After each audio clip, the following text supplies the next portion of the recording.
to Sons of Cane. On this week's video we're going to be 3 vital points from the chair position.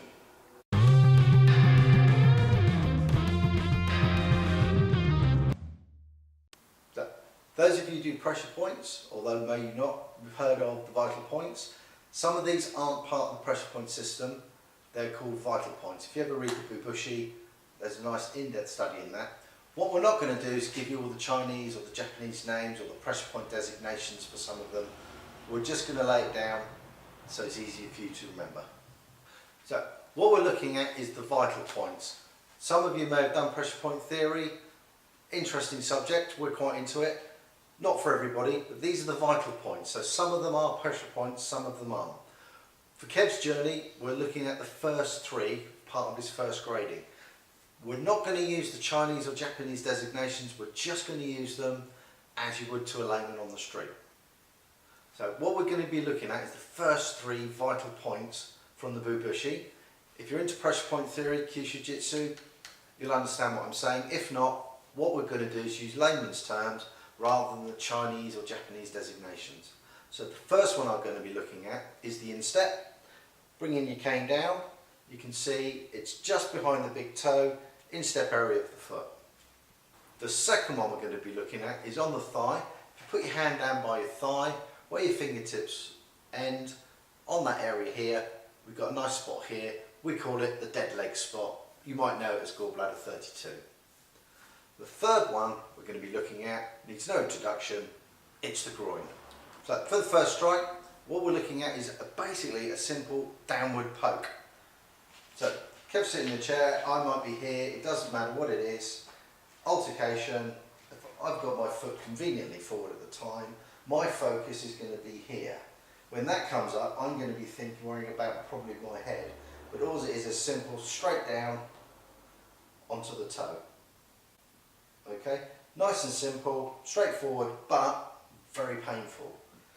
Okay, so as you can see from that one, it's very difficult to practice, so what I did is I put a focus net over my foot just to give you an idea, get a bit of focus, bit of accuracy training, and then it gives you a bit of sense of realism to the drill.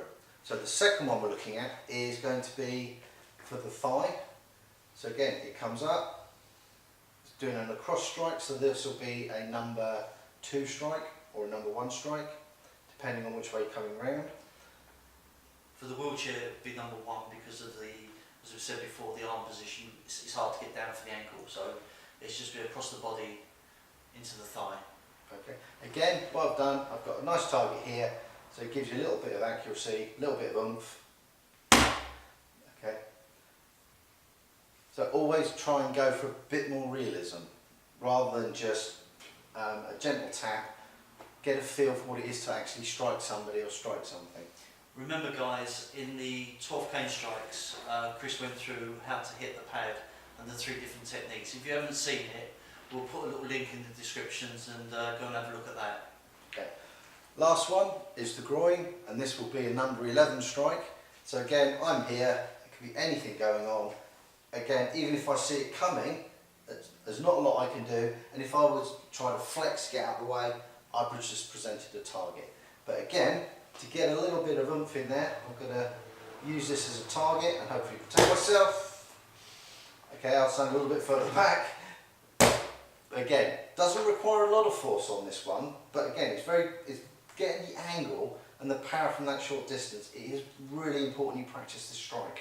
As you see, I'm just lifting the cane at the moment.